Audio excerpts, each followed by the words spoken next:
God. Hey, how are you? Like, what do they serve there? What do they? So I want to make it strong. Okay, so what else do you guys do? Yay! All right, so now you get to hang out with me for a little while. Do our marketing moment. Yay. Yeah! You're gonna be more excited than that. Come Yay. on. Yay! I hope he's using valuable edit time. Okay, I need to get up a little bit taller because you're like 6 foot What? 5. What's the problem, Cindy? You're like 6'5". Sit down. How tall are you? Just 6'2". Well, that's a lot taller than me. Okay. So, Coach Dixon. I'm just kidding. Okay, so Kwame. So we met it's going on almost a year ago. And, you came to me and shared how you were ready to make that transition from being a full-time coach into being, a business owner. So tell me a little bit about your career as a coach. I know that it's a very long list. I think it's like 12 pages, your bio, but I want to hear a little bit about your career and how you really progressed into making that decision to become a business owner. Well, I decided to get into coaching just because I wanted to do something that I felt mattered. I had done really well as a sales manager at Pepsi Cola right out of college. Had climbed, the corporate ranks, excuse me, and was real content, doing very well financially, but didn't think that selling colored sugar water was how I wanted my legacy to be. I was about 26 years old. I'd been working about 5 years. Yeah. And to be quite honest, the story that got me into coaching was I was watching my cousin play, who I kind of mentored to because he was being raised by a single mom. And we were at the game, and I was that parent who, as a coach, I really hated to have in the stands, but was yelling and screaming of all the different things that the team should be doing. Yeah. And my girlfriend at the time, who is my wife now, told me to either sit down and be quiet or go out there and coach, but right now I was embarrassing her, so I love that. So just be quiet. So I can see her I was trying to maintain the relationship, so I sat down, but it planted the seed. And so as soon as I got home, I started doing some financial calculations and things I would need to do, and decided, okay, I'm going to give it a shot. So I got into coaching, pursuing coaching based on that one little seed. I progressed through coaching. I've coached at various levels, been assistant and head coach at the high school level. I've been an assistant coach at college. I've done multiple NFL internships, so been around, in NFL camps. Okay. My legacy has kind of become, the turnaround specialist. I've taken over as a high school head coach, 3 different programs. Mm-hmm. And in Cambridge, they were very bad, and then we became very good in a short period of time. West Johnston High School locally was very bad, and we made it to the playoffs our last year. Mm-hmm. And then finally Green Hope High School, where they, at the time, had the longest active losing streak in the state. And we went to the playoffs 5 out of 6 years. So that kind of became my forte. My last year at Green Hope, though, was when I started the entrepreneurial feelings, I guess, or looking into other things outside of coaching. Okay. So are you saying that it was a feeling that you had, or did you always know that you wanted to be a business owner? My dad is involved in corporate business. Okay. And he was in the hotel business, and so I always kind of thought it was cool how people stood at attention when he walked by, and because he was the general manager. So I was like, oh, this is pretty cool, and I always got treated first class because I was his son. That's awesome. So I did have a business inkling, but I wasn't, like sold on, that's how I got started at Pepsi. I just said, let me try business. Exactly. But then coaching, I really enjoyed coaching. I really enjoyed working with kids. I really enjoyed the preparation and all the aspects to become a good coach. So But then I just felt that at 50, 51, okay, was there something else I wanted to do before I was like truly retired? Wow. And so that's when the business bug, entrepreneurial bug came back. Okay. And then I didn't want to just be an entrepreneur and like sell hot dogs or go to do something that I had no passion for, Exactly. So that's when you started doing research. So that's when I started looking got it. into ways. I thought I'd do like a fitness club or something like that because I'm really, I'm active myself. That's right. I believe in health and fitness for all ages. That's awesome. But my experience has been coaching. Okay. So was there a franchise that would allow me to do some type of coaching, not just like a big box gym or a CrossFit, for example, like that I don't have really much experience in. And that's how I came across Parisi. Wow. So then Parisi Speed School gave you that balance of still doing what you're passionate about, but also being a business owner. Oh, absolutely. Parisi, because our specialty is ages 7 on up, so I was still able to coach. It's amazing. I don't remember being as uncoordinated as a 7-year-old as some of the kids we have today, but you definitely recognize there's a need. If you're passionate about fitness, which is basically movement, then you realize, okay, if I'm coaching at the very foundations, I got to be able to coach them to run. That's right. And so that's what Parisi kind of gave me in a entrepreneurial franchise model. So awesome. Parisi gives me, I have kids from 7 on up. We have kids in college, kids in high school, and we have a 6-year-old. We have kids who are autistic, and parents just want them to move. Part of the frustration I had as a teacher, as a physical education teacher, is that kids only move when it's organized. When I grew up, way back when, but when I grew up, we went to the park, we rode bikes in the neighborhood. You just had to be out of the house. If you were in the house, you were on punishment. Exactly. Where now, if you're in the house, that's where your parents want you unless you're doing something. And so, yes, I'm sure, pedophilia is not a brand new thing. I know people get nervous about their kids and abduction. Yes. But back then, it may be because we didn't have as much knowledge, I guess, or access to knowledge. Yeah. But we were always out of the house. Always and outside, if you yes. were I had school clothes, and when I got home, I had to change my clothes to put my play clothes on. That's right. Because I was tearing those clothes up. Yep. But through that, you learn to run and jump and play, and conflict. Something as simple as conflict resolution. You could get in an argument or a fight with your best friend in the morning, and then that afternoon, or everything's fine. Exactly. And that only comes from interpersonal communications. Yeah, and we learned that in the street. It's Right. just the way that it was. Yeah. Well, nowadays, kids, you have organized play dates. Kids don't even go to and play in the jungle gym by themselves. Then they go to elementary school, where now they're in gym class. And then, their parents may want them to get involved with a rec league. Okay, so now they're competing in a rec league. Yeah. Then they go to middle school and high school, where again, they're in gym class, or they're competing in travel ball, or AAU. And if they're good, their parents are thinking, okay, well, maybe a scholarship opportunity. Yep. So there's never that moment where they just are learning to play or getting better without the competition factor of either you make the team or you get cut, Parisi gives us a chance to teach kids how to get better at whatever they're pursuing.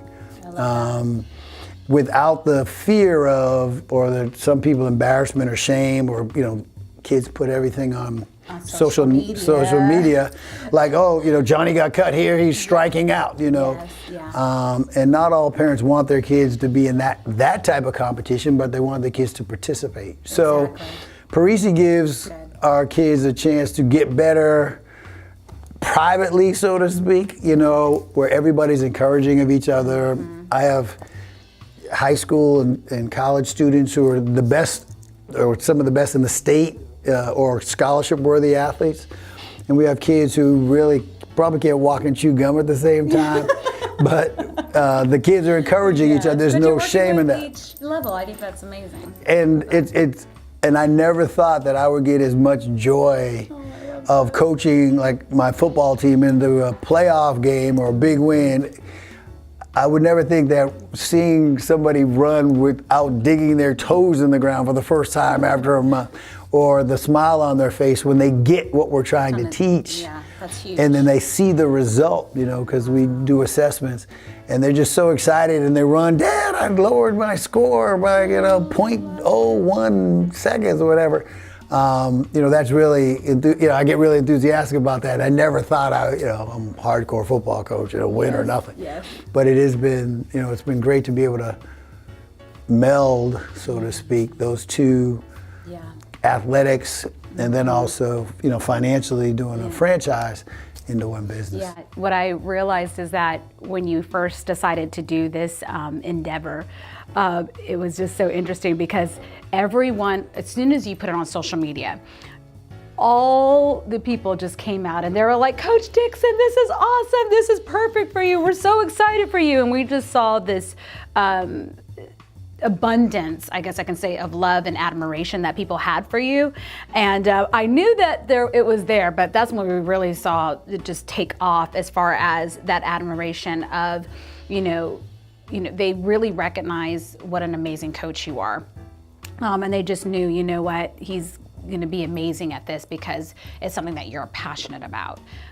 So marrying the two, I think, was just such a big deal for people looking from the outside, like, wow, this is something that's going to be really great for him that he's walking into. So you did something that is not normal. So many people out there, and this is why I really wanted to invite you to the DMG Dream Center and just have coffee and have you share, is that they're making that transition from having a career that they may have been in for maybe 15, 20, 30 years. And they're saying, you know what, I'm ready to fire my boss and I'm ready to be a business owner myself and be my own boss and do what I'm passionate about. But I'm in my 40s, 50s, even 60s, and I know sometimes they get a little hesitant or a little scared about stepping out because it really is a big step of faith. You have no idea what is going to happen, but you're going for it. So my question for you is, what advice would you give those people? What comfort would you give those people? Now that you kind of see this balcony view of it after being in it for 8, 9 months now. Now, this is a little bit different situation because you decided to take not only 1, but 2 businesses on in a very short amount of time. But what advice would you give those people that are trying to make that transition from having a long career into starting a business? The biggest thing is some people have always said, when did you know it was the right time? And the reality is there's never, in me, I think the reality of me coming to the decision that there was never going to be a right time. And so if there was never going to be the right time, why not now? That, because in my particular situation, I have 3 kids in college, so my wife obviously is like, how are we gonna put them through college? What are we doing here? And it was just like, you talk about blind faith. When we opened the doors of Parisi, we had, I'm just looking at the front door praying somebody's gonna walk through. Yeah. We did social media, obviously, the marketing aspect of it, but we didn't know if anybody or if the concept would take. We're the only Parisi franchise east of Greensboro. Exactly. Yeah. So we didn't know if the idea would take, but for me it was like, okay, there's never going to be a good time because something else is going to come out. And I didn't want to go, and my father told me a long time ago, and me and my dad had an interesting relationship, but the biggest thing he said, the one emotion he had the toughest time dealing with was regret. And he didn't really want to regret not doing something. And so whether it's asking somebody, that pretty girl out on the first date, or, a leap of faith trying out for a team or going out for a part in a play. Because if you don't do it, then all you're going to have is regret. If you do it and fail, well, you at least tried. But if you don't do it, you never would have known. So for me, I was 51 years old, And it was, okay, there's never going to be a good time because my kids are in college or about to, I have 3 children, and 2 are about to go into college. So then there was going to be 4 years of them being in college. Then you get out of college, then I'm getting closer to retirement, and then I'm going to have the energy to do a business. Exactly. So I just said, okay, it's now or never. I'm going to take a leap of faith. My wife works, so it wasn't like I was entirely, in charge of the finances. But we did the calculations, and I'm not going to obviously put us in the poorhouse, but by the same token, I just wanted to live life and did not want to regret that I didn't even try. Yeah, that's good. That's good. I love that. Because if I tried and failed, worst case scenario, I could go back to teaching, or your listeners or viewers can go back to a job. There's always jobs. There's jobs out there. Available. I mean, you may not make $50,000, $60,000 a year like you used to, but you're amazing where you can live off of $30,000 or $12 an hour, whatever it is. People do it every day.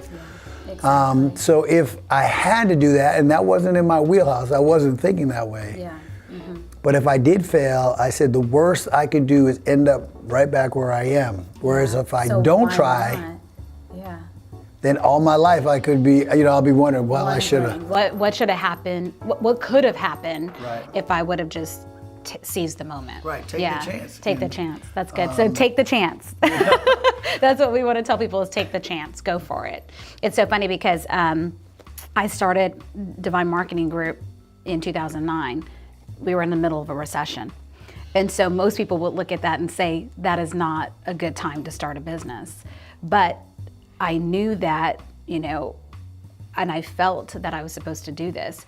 And the only thing I said, well, either I can go back to, working, or I could try this and see what happens. Mm-hmm. And as a big step of faith, we moved across the country from LA to here and, started with just with nothing and decided to, start this company believing something would happen and realizing that, like you say, when you're helping the people and you're helping the children and you're seeing them, make progress. It's such a beautiful thing.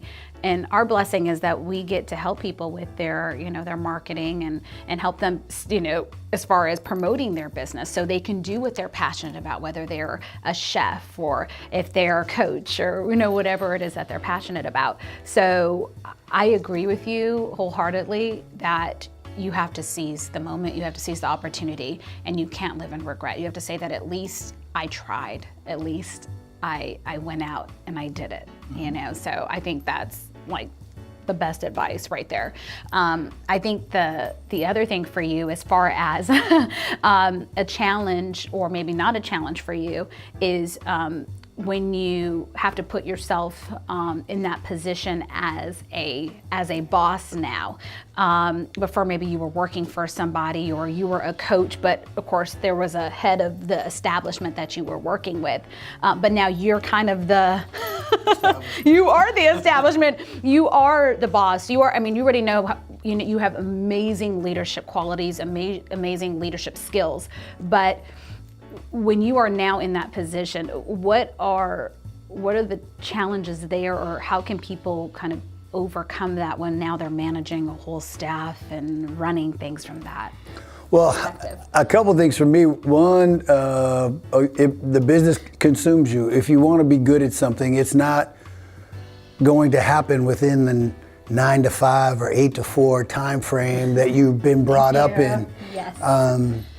When you're a teacher, a coach, administrator, whatever, you work in a time frame, and you're basically intellectual property. People are paying you for what you have inside. They provide you with a desk, pens, paper, whatever, and then you use your intellectual property, and that's what they pay for. And then at 5 o'clock, you shut it down, and you start your. When you become a business owner, every waking and sometimes sleeping, because I've woken up in the middle of the night, like, oh wait, did I pay that bill, or is this car's coming through? You understand my life now. Wait a minute. Who's coming in today? So do we have enough staffing? You get a real real-time look at, okay, I'm in charge of the pencils, I'm in charge of the pens. I got to make sure everybody gets what they need. And it can be daunting, because you're thinking, people, you're a business owner. One, they think you immediately have a lot of money, which is like, no, I make less money now than I do as a teacher. Actually, you make more money if you just get a job. Right, you do, but it's not you're not really doing, at least for me, I'm not doing it for the financial gain. I'm doing it for the day-to-day interactions, the day-to-day lifestyle, the day-to-day, dealing with students, kids, students, in retro, other patrons, and pursuing something I'm passionate about, versus doing something else. One, no, you're not rich just because you're because you're the business owner. But then two, a big, intrinsic feeling is, that I'm creating job opportunities for people. On top of that, though, I'm responsible for their rent. If this business doesn't, if I may not want to do something or get up, or I feel bad, or I don't have to be at work because I have somebody doing it. But if I don't do what I'm supposed to do and the business goes under, we got people who have rent, their food, their families, they're counting. Exactly. And that's a lot to weigh. That's a big burden. When I was at Parisi, it was just the four of us. I got into retro, all of a sudden became 54. You're like, whoa, that's a lot more people. What was I thinking? But being when you're in charge of all that, it's just understand that comes with, a commitment. And if you want to be good at it, if you just want to try it and say you tried it, and then whatever happens, then you can do it 9 to 5, and most likely it won't be very successful. But I'm very competitive. I want to be the best. I want to be. I had no idea. I want to be the best at it. So you're gonna do what it takes. So I'm gonna go to seminars. I'm gonna read books. I'm gonna try to find my own mentors. I'm gonna, do the same things that I did, trying to become a good football coach. I just apply to business. I had to watch video. I didn't know anything about teaching certain aspects or fundamentals about all these different positions that I can speak on now, but I had to start from ground zero. So I had to learn how to teach running backs. I had to learn how to teach offensive linemen. I had to learn how to coach defense. And I do the same thing in business. Okay, I think I'm a great guy and I treat people well, but what does that have to do with running a gym? I have a reputation of a football coach, but that doesn't make me a good business owner. So you need to find out. And in my case, because it's franchises, we have, you do get the support of the franchise, but it's really been outside of that support that I've developed the most in learning how to be a good business owner specific to my industry. Because you always be learning. Just saying, you have to go out and seek the information to become better, whether it's podcasts, like you said, reading books and attending seminars. You have to continue to self-educate yourself to be the best version of, that being that business owner. And now you have those people, depending upon you too. We used to always say, and I used to tell my teams that I feel bad for my general manager at Retro is Elena Courtright, as you know, and Elena, she's always getting hit with these football analogies. Everything is football, but that's just what I've done for the last 30 years. Okay. So I'm like, bear with me. She's like, here it comes. Here comes another one. But but in football, I used to tell all our teams, look, every day you're either getting better or you're getting worse. You never stay the same, because even if you don't do anything, your competition is getting better. So if your competition is getting better, then you just got worse. So you may think, this is a rest day, or I'm just taking it easy today, or we didn't get any better, but we didn't lose ground. Well, if you didn't get better, then you definitely lost ground. Exactly. There is no gray area with that. Come on now. You have to always be growing. There's something key that you said that I want to go back to really quick, was, if you, being a great business owner, it's not about just sticking to that 9 to 5, because if you're transitioning from a career, this is what you might be used to. You are that person at all times. So whether it's at midnight, something happens, you have to address it.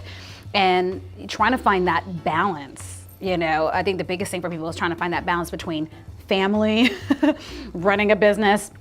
You do still do some coaching here. So being the coach still, being the parent, the husband, there's a lot of different moving parts to all that. So are you still trying to figure out that balance because, you know, you are a newer business owner, or have you figured out a way to have balance in life now? Well, I don't know if I've ever had balance in my life, but I will say first and foremost, before I made this, you know, tremendous change, I did get the family together, you know, and say, hey, this is what I'm looking to do. More so my wife, my kids are like, do I still have money coming? You know, whatever you're doing. Well, I still have my car. Does that mean I can still go to college? You know, they're okay, whatever you do is fine. You do whatever you Do want, what you as long as want. everything You know, still stays the legal, same. illegal doesn't matter as long as, you know, my input doesn't change. But talking with, you know, my wife, who kind of got a little prelude, because when you're a head coach in high school or a college coach, you have crazy hours, Yes. long hours, and you're responsible for everything. So she, you know, having Dawn, you know, kind of give me the okay, you know, was like Rocky, that very first Rocky, when she told him go ahead, you know, and beat, Yes. you know, Apollo Creed. It's kind of, oh, okay, now there's not that anchor holding me back, Exactly. or one foot on the ledge while trying to jump in the pool, I can go for it. because she's supporting me, you know. So we talked about a lot of the financial, is like most, you know, families do. But having that support, support. Oh you my know. Oh, this is so good. I don't go anywhere on that, because one of the biggest things that I think people have missed, and where I've seen people not succeed, is when they come down, they sit with me and they tell me they have an idea, but then they say, well, my wife really isn't on board, or my family doesn't really support this decision, but I feel it's what I'm supposed to do. And I'm just like, whoa, whoa, whoa, whoa, whoa. You need to be all in agreement, because without a doubt, I'm just saying, I could not be where I am without my husband's support, because he is my anchor. He's there for our family. He's there for, you know, our kids. He's there for our business. He knows there's crazy times and crazy hours, and without his support, I couldn't do the things that I need to do and help the people I need to help.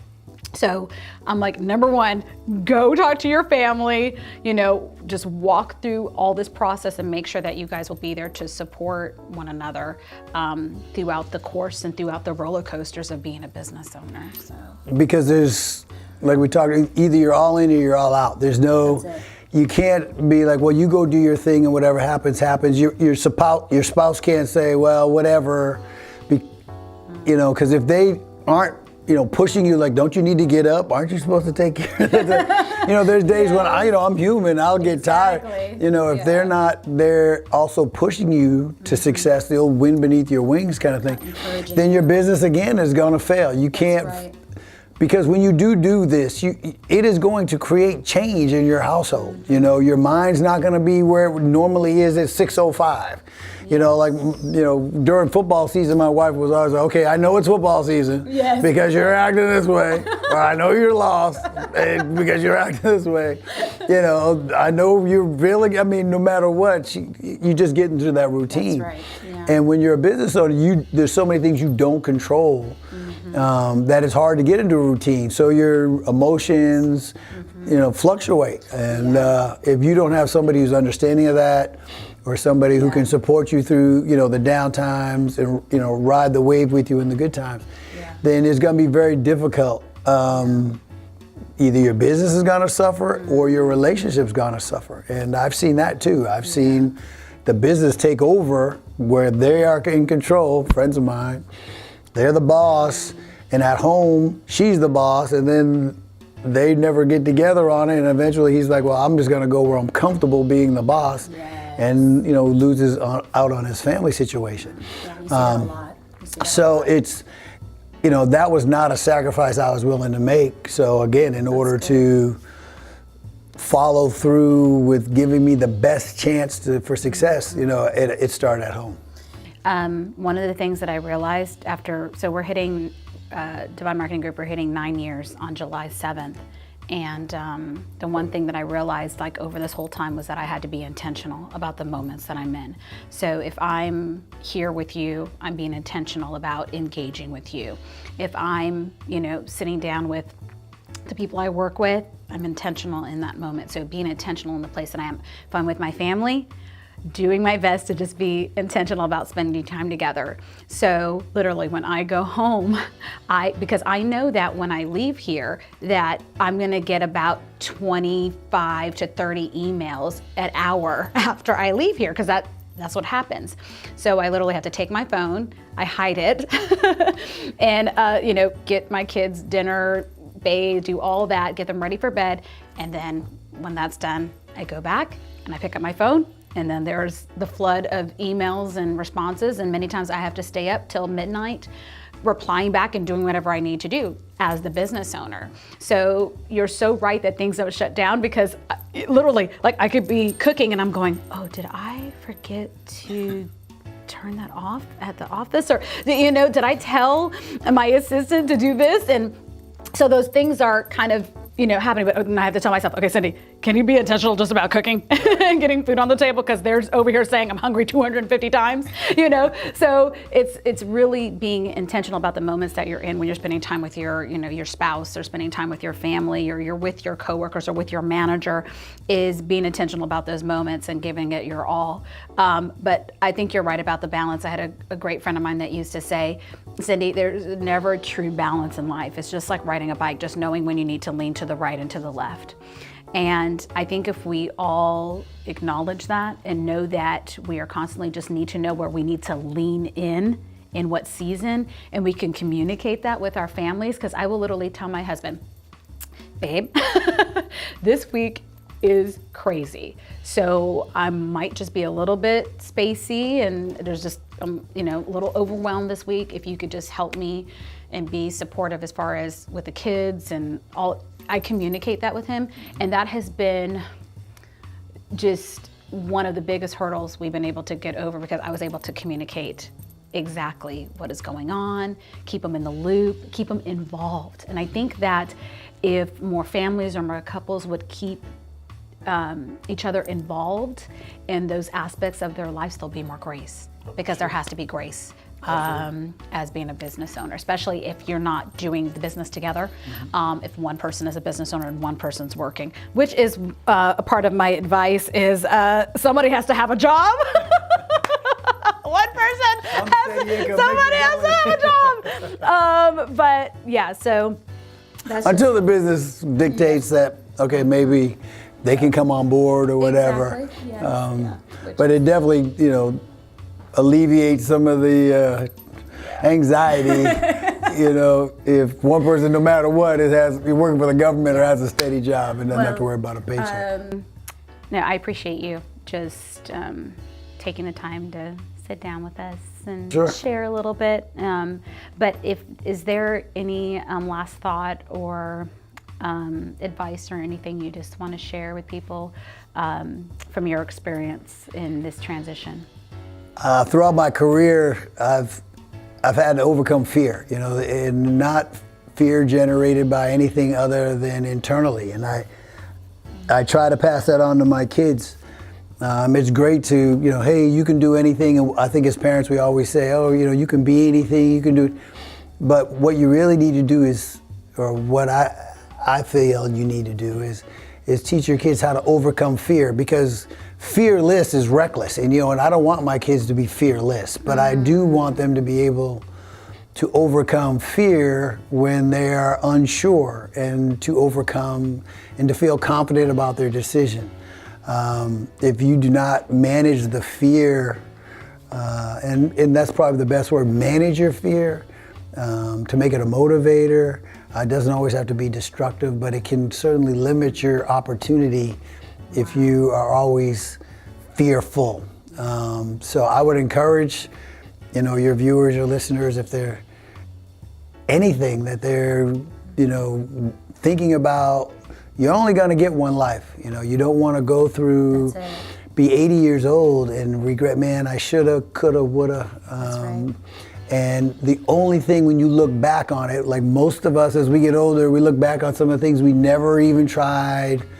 I don't know, riding a bike, standing up, whatever, Jumping out of a plane. Jumping out, I really want to do that. We look back and realize the only thing that kept us from doing those is fear. Not that somebody hadn't already done it. There's plenty of business owners, plenty of people have done probably everything that we would want to do already, but for us to do it, there's been some level of fear that we couldn't overcome. So I would encourage those, my children and any other people who are listening to be able to manage your fear, not to be paralyzed by it. That's right. That's huge. And I think once you do that, it's limitless to what you could accomplish. So awesome. So make sure that you go to www.PariziRaleigh.com and check out the Parisi Speed School of Raleigh and everything that it's about. And you could also visit Coach Dixon at Retro Fitness in Durham. And I know that he would love to meet you, love to see you. Come check out his facilities. I think every person that engages with you and meets you leaves a better person.